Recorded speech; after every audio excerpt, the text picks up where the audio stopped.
अनमोल वचन अखिल भारतीय संत मत सत्संग के संस्थापक और गृहस्थ में आनंद योग के जनक परम संत महात्मा परम पूज्य श्री यशपाल जी महाराज अर्थात परम पूज्य भाई साहब जी द्वारा प्रतिपादित इन अनमोल वचनों का पालन करना अति आवश्यक है। ये वचन हमारी गृहस्थ आध्यात्मिक साधना के लिए मूलभूत सिद्धांत हैं, जो इस प्रकार हैं। हम दुनिया की हर चीज की कीमत आंकते हैं, अपने मानव जीवन की कीमत भी जाने व परमात्मा की प्राप्ति हेतु साधना करें। मनुष्य योनि एक उपहार है, इसीलिए परमात्मा को धन्यवाद देते हुए आधा घंटा प्रातःकाल, आधा घंटा सायंकाल पूजा अवश्य करें। सत्संग, सतनाम व सद्गुरु को प्राथमिकता देते हुए इसी के आधार पर ध्यान योगाभ्यास अवश्य करें व गृहस्थ के कार्यों को परमात्मा का कार्य समझकर उसी की याद में संपन्न करें। हर समय ये ध्यान रहे कि गुरु कृपा द्वारा परमात्मा की पवित्र सत्ता का हमारी आत्मा में वास है, अतः मन में निरंतर अपने इष्ट देव का जाप करें। मान सम्मान की इच्छा ना करें व अपमान से दुखी ना हो। परमात्मा के अतिरिक्त किसी और का भय ना करें।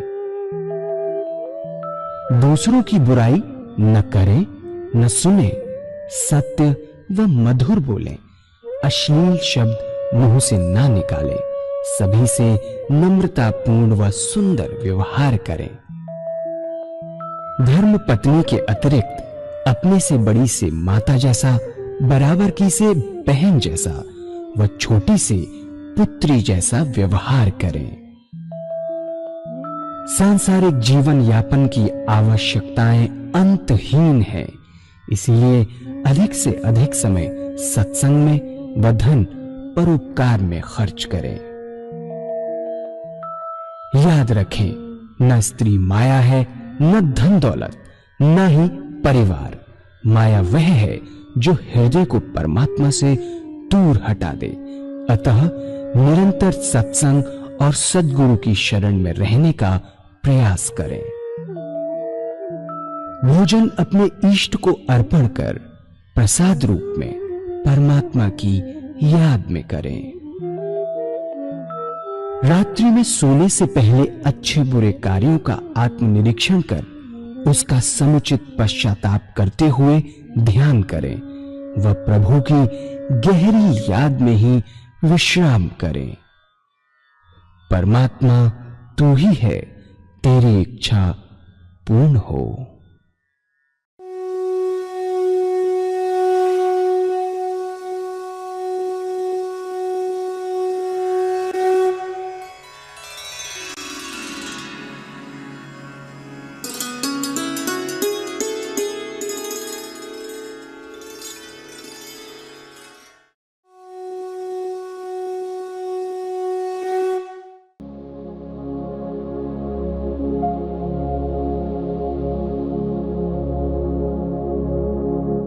जय सद्गुरुदेव जय पद शरणं श्रेयस्वरूप चरणों शरणं।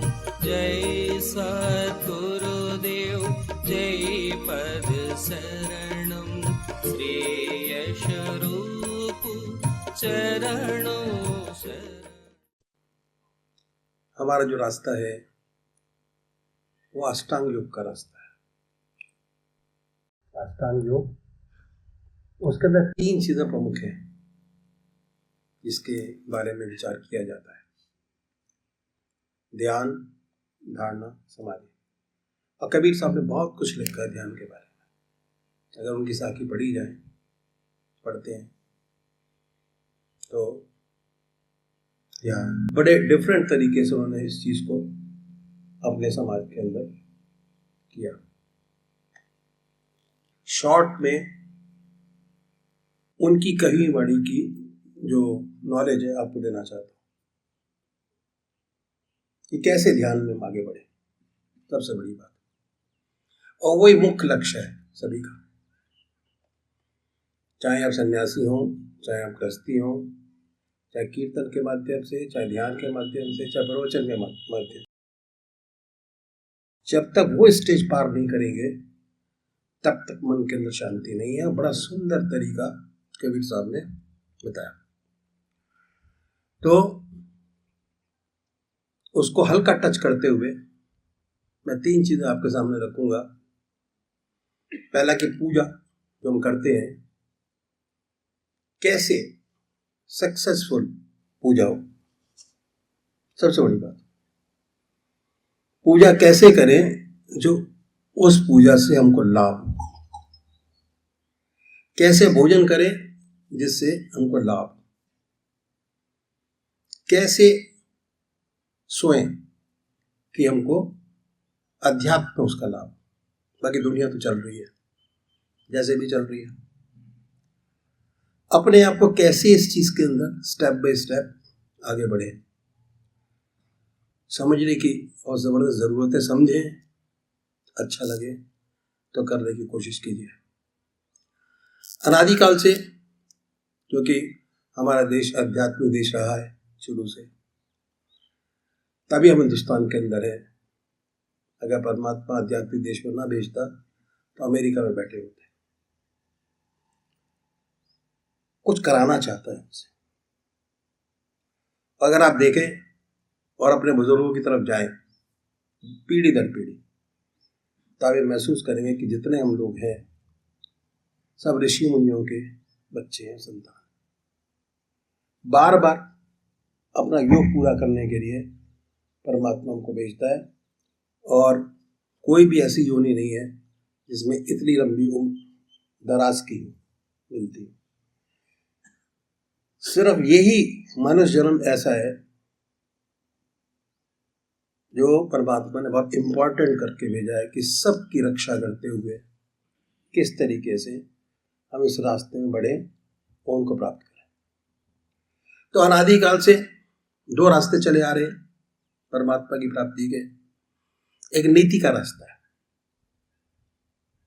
नीति जिसे हम संन्यास मार्ग कहते हैं। रास्ता बहुत पुराना है और हमारे देश में बहुत ऊंचे ऊंचे सन्यासी हुए जिन्होंने समय पर आकर हमारे देश और धर्म की रक्षा की। नीति का रास्ता छोटा है, बहुत छोटा है, इसमें समय कम लगता है। नीति के रास्ते का साधक हर चीज का त्याग करता चला जाता है, छोड़ता है सब चीज। क्या करता है? हर वस्तु का त्याग करता चला जाता है। ऐसा साधक बीवी छोड़ता है, बच्चे छोड़ता है, धन दौलत छोड़ता है, संसार की हर वस्तु का त्याग करके संन्यास ग्रहण करता है। और संन्यास ग्रहण करने के बाद साधना में लग जाता है, और फिर ऐसे साधक के सामने सिर्फ एक ही काम रह जाता है, वो परमात्मा की प्राप्ति। सारे काम उसके लिए समाप्त हो जाते हैं, सारे काम दुनिया के। अगर ऐसा साधक सच्चे हृदय से परमात्मा में लगे तो कोई वजह नहीं कि उसे अपने रास्ते पे सफलता प्राप्त ना हो। लेकिन मेरे कह देने से कि रास्ता छोटा है, अच्छा है, कोई भाई बिना सोचे समझे इस रास्ते को अपना न ले, इस रास्ते की कठिनाइयां मैं आपके सामने रखूंगा। सबसे बड़ी बात क्या है कि शरीर से त्याग कर दिया, पर सच्चा संन्यास जब तक प्राप्त नहीं होता जब तक मन से त्याग नहीं हो जाता। मुझे इस विषय पर अपने सदगुरुदेव का सुंदर अनुभव याद आया जो मैं आपके सामने रखूंगा। एक बार वो जबलपुर से मुरादाबाद जा रहे थे, रास्ते में प्रयागराज का स्टेशन पड़ा, कुंभ का मेला समाप्त हुआ था। जब गाड़ी प्रयागराज स्टेशन पर पहुंची तो देखा कि स्टेशन पर काफी भीड़ है। ये भीड़ एक महात्मा जिनको अवधूत कहते थे छोड़ने आई हुई थी। गाड़ी आई, जय जयकार हुआ, इत्तेफाक से गले में हार, माला से स्वागत किया गया। ये जो महात्मा थे ये उसी डिब्बे में चढ़े जिसमें से सदगुरुदेव जी बैठे हुए थे। और आपके सामने की बर्थ खाली थी, उसी पर आके बिराजे। जब गाड़ी चली और कुछ आगे निकल गई तो आपके साथ बातचीत शुरू हुई। बातचीत के दौरान नॉर्मली होता यही है कि जब गाड़ी के अंदर बैठते हैं तो कुछ ना कुछ बातें शुरू हो जाती हैं। बातचीत के दौरान गुरुदेव ने उनसे एक प्रश्न किया कि आपको संन्यास लिए कितना समय हो गया। उत्तर मिला 14 वर्ष। दूसरा प्रश्न किया कि महाराज आप बाल ब्रह्मचारी हैं, ये संन्यास लिए तो गृहस्थी थे। उत्तर मिला मैं गृहस्थी था, मेरे स्त्री और तो बच्चे थे। बातचीत होती रही। इसके बाद गुरुदेव जी ने उनसे क्षमा याचना की कि महाराज एक प्रश्न और करना चाहते हैं, पर वो प्रश्न कुछ अजीब और गरीब है, इसलिए पहले आप क्षमा करें और सांत्वना दें कि इस टेढ़े प्रश्न से आप नाराज नहीं होंगे, तभी प्रश्न किया जाए, अन्यथा नहीं।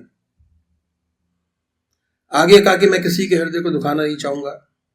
महाराज जी चुप हो गए, ध्यान में चले गए। कुछ समय बाद आंखें खोली और कहा कि आप कुछ पूछना चाहते थे, आपने पूछा नहीं। गुरुदेव ने फिर अपनी बात दोहराई कि आप वायदा करें कि आप इस प्रश्न से नाराज नहीं होंगे, तभी प्रश्न किया जाए, अन्यथा नहीं। वो बोले कि करिए, मैं नाराज नहीं होऊंगा। तब गुरुदेव जी ने तीसरा प्रश्न किया और ये था, क्या अभी भी आपको अपने बीवी बच्चों की याद आ जाती है? यह प्रश्न सुनकर वो खामोश हो गए और ध्यान में चले गए। उसके बाद उन्होंने आंखें खोली, कहा कि बच्चा सत्य तो यही है कि आज भी हमें अपने बीवी बच्चों की याद आ जाती है। जब मैं अपने गांव के पास से निकल जाता हूँ जहाँ के मैं रहने वाला हूँ, तो ये याद बिल्कुल ताज़ा हो जाती है कि ये मेरी बीवी, ये मेरे बच्चे, ये मेरा खेत, ये मेरा मकान, ये मेरी दुकान। अब बच्चे बड़े हो गए, उन्होंने काम का संभाल लिया। गुरुदेव जी ने आपके चरण छुए। वाकई में बहुत ऊंचे महात्मा थे, अवधूत थे, कोई शक नहीं। संन्यास लेते ही आश्रम बदल जाता है। संन्यास के अपने यम नियम है, न उसका कोई बीबी, न बच्चा, न खेत, न मकान। शरीर से त्याग हो गया, पर मन से त्याग नहीं हुआ। त्याग मन का है, शरीर का नहीं है। तो ये है। अब क्या है कि दूसरी बात क्या है कि त्याग करने का बड़ा अहंकार होता है। हम गृहस्थी लोग कभी कभी संसार से दुखी हो जाते हैं और अपना दुख सन्यासियों के पास जाकर कहते हैं कि महाराज हम दुखी हैं, कोई रास्ता बताइए कि मन को शांति मिले, चैन मिले। और ये उपाय भी बतलाते हैं। ऐसी बातें कहते हैं कि ईश्वर को याद करो, परमात्मा का ध्यान करो, इसी से सच्चा सुख और शांति मिलेगी। और हम गृहस्थी लोग करते भी हैं, लेकिन हो नहीं पाता। जब नहीं हो पाता तो मजबूर होके चले जाते हैं। प्रश्न करते कि महाराज बनता तो नहीं, कोशिश तो बहुत करते हैं, पर ध्यान तो बनता ही नहीं। प्रयत्न करते हैं तो अक्सर सुनने में आ जाता है कि भाई ये रास्ता सन्यासियों का है, आप तो गृहस्थी हो। तो सन्यासियों में शुरू ये भावना अंदर पैदा हो जाती है कि हम नॉर्मल व्यक्तियों से अलग हैं। सन्यास लेने के बाद सन्यास के अपने नियम हैं, कठोर तपस्या, ब्रह्मचर्य, आसन की सिद्धि, प्राणायाम। बहुत से लोगों से तो बनता नहीं, और जिनसे बनता है वह कठोरता से अपने मन को साधते हैं, कठोरता से साधते। इस अभ्यास में दबाव रहता है और दबाव के कारण बहुत सी रिद्धियां सिद्धियां प्राप्त हो जाती हैं। तो ऐसे लोग संसार में आते संसार की सेवा करने के लिए, लेकिन नॉर्मल रूटीन में जो काम, क्रोध, लोभ, मोह, अहंकार है, ये जो दुश्मन है इस रास्ते के, समूल नष्ट नहीं हुए रहते, दब गए होते हैं अभ्यास के प्रेशर से। पर मालूम ऐसा होता है कि इन पर काबू हो गया, वास्तव में हुआ नहीं होता। और ये सांसारिक वस्तु से फिर जब संपर्क में आते हैं तो सुनाई पड़ता है कि फलाने संत महात्मा थे, अमेरिका चले गए। ऐसी बहुत सी अनहोनी बातें सुनाई पड़ती हैं तो वजह यही है कि जब तक काम, क्रोध, लोभ, मोह, अहंकार से छुटकारा नहीं मिलता, तब तक परमात्मा की सच्ची प्राप्ति नहीं होती। और जिनका इन पर नियंत्रण हो जाता है, ये उनके मित्र बन जाते हैं। ऐसा कोई कोटि का गरला होता है जो ऐसा होता है वह संसार का बड़ा कल्याण करता है। एग्जाम्पल के लिए, यदि आप किसी स्प्रिंग को दबा के रखें, जब तक दबाए हाथ से छूटा कहीं पर ही मार कर सकता है। बिल्कुल यही दशा होती है। इस अभ्यास में दबाव शुरू से ही है और हर दबाव का रिएक्शन साथ साथ सामने आ जाता है। तो ये सारी बातें इन सोच समझ कर संन्यास के रास्ते में कदम रखना चाहिए। और जिन्होंने गृहस्थ आश्रम में प्रवेश कर गए हैं उनको तो संन्यास की बात कभी सोचनी नहीं चाहिए। करोड़ पीछे एक तो नजर आते हैं। जैसे महात्मा बुद्ध जो गृहस्थी थे, संसार छोड़ के चले गए, ईश्वर को प्राप्त किया, लेकिन 1000 पीछे 999 असफल होते हैं। न उनकी दुनिया रहती है न दीन। ऐसी बहुत सी घटनाएं सेवक के सामने आई। सब में असफलता, ना इधर का ना उधर का। सर्विस छोड़ी, बच्चे छोड़े, कुछ ना कर पाया, बर्बाद हो गया। तो जिन्होंने गृहस्थ आश्रम में प्रवेश कर लिया है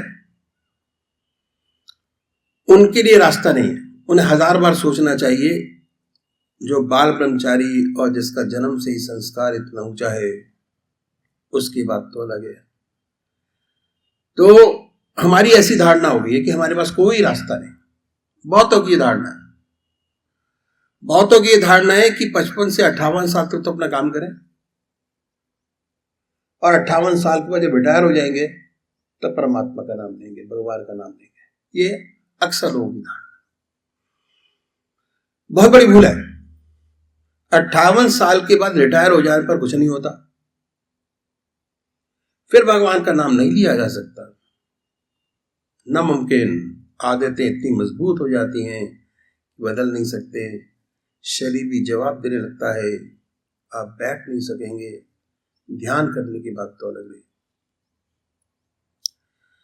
तो क्या है, जिनके अंदर ये भावना आ गई है कि 58 साल के बाद यह पाठ करेंगे, परमात्मा का नाम लेंगे, ये बहुत बड़ी भूल है। अभी से भगवान का नाम लेकर क्या करना, बहुत गलत है, फिर नहीं होगा। जो कुछ बनेगा आज बनेगा और अभी बनेगा। तो ये रास्ता ही बहुत पुराना है गृहस्थियों का, जिसे हमने बुला दिया। बड़ा ऊंचा रास्ता। कबीर साहब गृहस्थी थे। अगर उनकी सखियां पढ़ के देखें आप तो गृहस्थ में थे और बहुत ऊंचे संत थे। रिसर्च चलती है उनकी साखी के ऊपर और एक PhD दी जाती है। तो ये जो आज बनेगा अभी बनेगा। तो गृहस्थियों का रास्ता बहुत पुराना है, जिससे हमने बुला दिया ऊंचा रास्ता। आपने राजा जनक को नाम सुना होगा। राजा जनक को विदे कहते थे। कितना बड़ा महात्मा, कितना बड़ा ब्रह्मज्ञानी हुआ। उसके जमाने के महर्षि अपने शिष्यों के उनके पास भेजते थे परीक्षा के लिए। ये अगर राजा जनक कह दे ब्रह्मज्ञानी है तो है, अगर राजा जनक कह दे कि ब्रह्मज्ञानी नहीं है तो नहीं है। वह राजा था और राज का कितना कार्यभार उनके ऊपर था, कितनी जिम्मेदारियां थी। उन जिम्मेदारियों को भली भांति निभाते हुए इतना ऊंचा ब्रह्मज्ञानी, और हमारे आपके पास तो जिम्मेदारियां बहुत कम है। जब एक राजा ब्रह्मज्ञानी हो सकता है तो हम आप क्यों नहीं हो सकते? जरूर हो सकते हैं। तो ये रास्ता ही बहुत पुराना है जो मैं आपके सामने रखूंगा। इसे कहते इति मार्ग। इति मार्ग है। हम अपनी जिंदगी में कोई चीज छोड़ते नहीं है, एक चीज ऐड करते हैं। जब एक राजा ब्रह्मज्ञानी हो सकता है तो हम क्यों नहीं हो सकते? जरूर हो सकते हैं। तो ये रास्ता बहुत पुराना है जो मैंने आपको बताया। इसमें हम अपने जीवन में एक चीज बढ़ाते हैं, घटाते नहीं। कोई चीज नहीं घटाते। एक चीज बढ़ाते हुए परमात्मा का नाम, अगर उसके अंदर शक्ति है तो अच्छी चीज ग्रहण होती चली जाती है और खराब चीज निकलती है। बस सिंपल तरीका मैंने आपके सामने रखा। जो अच्छी चीज आपकी सेहत के लिए ऐड होती चली जाएगी, जो खराब चीज है वो निकलती चली जाएगी।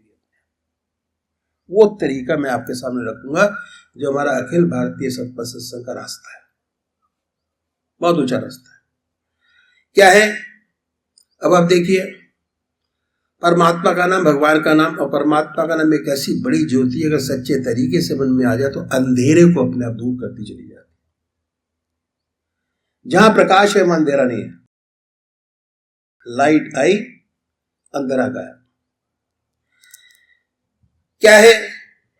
वाल्मीकि महर्षि उल्टा नाम जपते जपते महर्षि हो गए।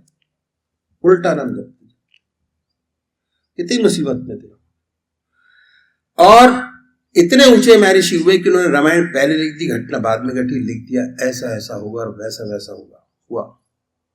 इतना बड़ा महर्षि, और कैसा था उसका जीवन। और अगर आप देखें इतना खतरनाक, जब उनके जीवन में परिवर्तन आया, उल्टा नाम जपते जपते, भगवान का नाम हृदय में लेते लेते इतना ऊंचा महर्षि हुआ कि रामायण पहले लिख दी, घटना बाद में। जीवन में कब परिवर्तन आ सकता है यह दर्शाया गया है इसके। जब सही रास्ता पकड़े तब जिसे जीवन का सुधार होना शुरू हो जाता है। उल्टा नाम जपते जपते भी इतने ऊंचे महर्षि हुए कि रामायण पहले लिख दी, घटना बाद में घटी। तो अगर सच्चे तरीके से हृदय में जागृत हो जाए तो अंधेरे को अपने आप दूर करता चला जाता है। तो छोड़ना अपनी जिंदगी में कुछ नहीं है। जो आज आपकी जिंदगी है, एक चीज बढ़ाई बस। तो इस रास्ते पे चलने वाले जो हमारे सदगुरु हुए, chain of gurus, Guru Nanak Dev, chain है इस रास्ते के, कबीरदास चेन। तो यह है इस रास्ते पे चलने वाले जो सदगुरु हुए, एक के पीछे एक, उन्होंने परमात्मा को पाने के लिए, जीवन मुक्त अवस्था प्राप्त करने के लिए अपनी जिंदगी में बड़े कष्ट उठाए। उनकी जिंदगी बड़ी कठोर की थी, और बड़ी कठिनाइयों में रहते हुए इस विद्या को प्राप्त किया, बल्कि हमारे लिए कुछ गुर छोड़ गए। अपनी जिंदगी में जीवन मुक्त अवस्था प्राप्त की। जीवन मुक्त अवस्था प्राप्त करना हमारा लक्ष्य।